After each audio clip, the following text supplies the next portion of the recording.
Today we're going to be talking about something very, very special that everyone asks to learn. How to hit the Vibora.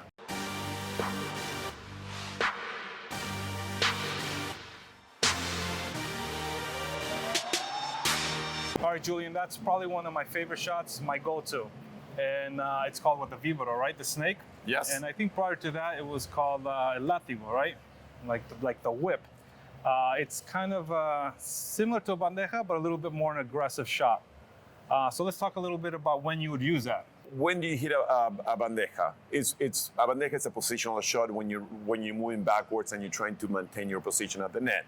A Vibora is something similar that you're running back, trying to maintain your position, but you're in a good footing, you're 2 feet out on the ground, and you hit that shot, putting some more side spin on it for you to put a little bit more pressure on that shot and try to make the opponents make a mistake. So let's talk about positioning. How do you want to position yourself when it comes to the Vibora? If you're right-handed, right shoulder behind you, left shoulder in front of you. That's rule number one. I see many intermediate players trying to hit facing forward. You will never be able to hit a good bandeja or a good Vibora if you're facing forward or any of the other smashes. So the most important thing, first of all, is sideways. The other one is you have to be able to shuffle back, right? But before that, the first thing you do, as soon as you see that high ball going up, what do we do? First, we set up, right? Now, set up for bandeja is right up here. Set up for a Vibora, you break your shoulders just a little bit more. Now I'm shuffling back, trying to get in position.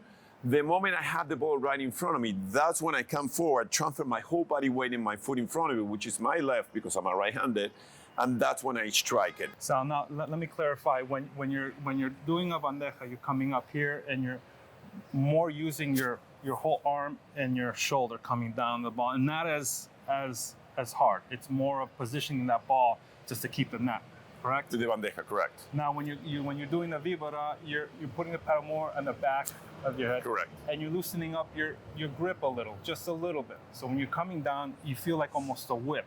And you want to extend your arm out. Correct. Instead of coming over the whole shoulder. So that's kind of the two differences. The whole shoulder coming down. Arm straight. And then also that whip. So let's put it this way. We always compare paddle with tennis, okay? Bandeja, it's simple, a high forehand volley.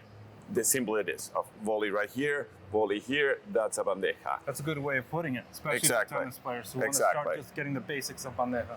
A Vibora, it's the same thing as a slice serve.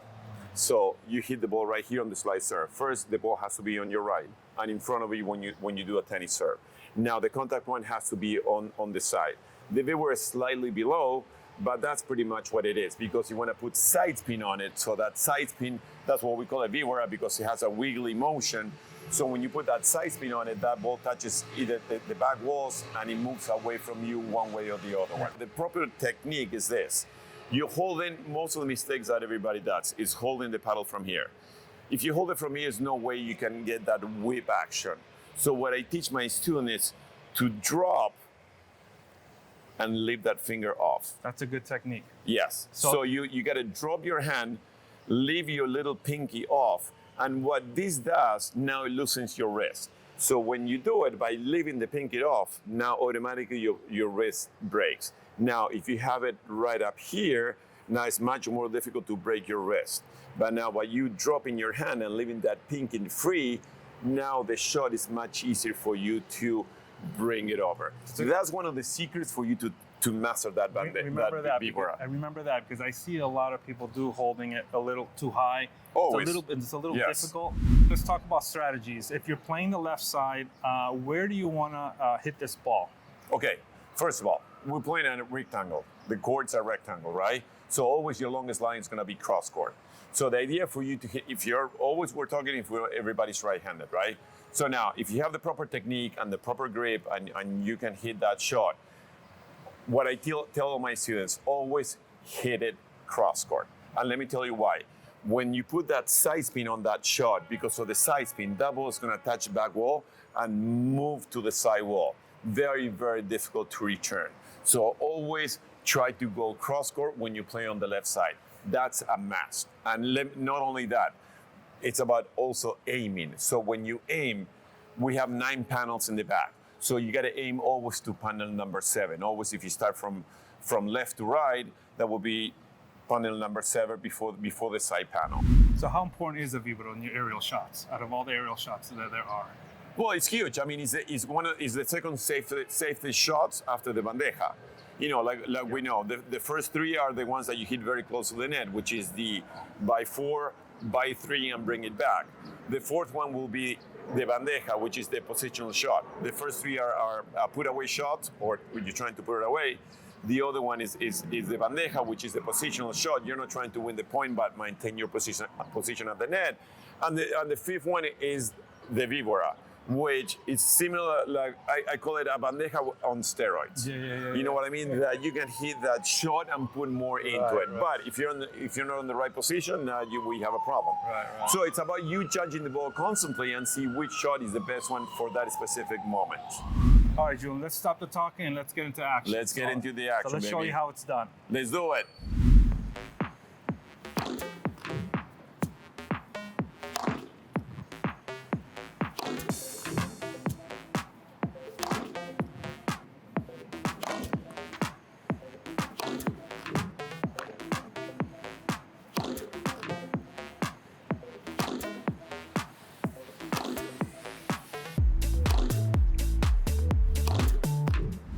All right, guys, so that was a Vibora. Myself and Julian demonstrated for you guys. And that's the best way for you to take your paddle game to the next level.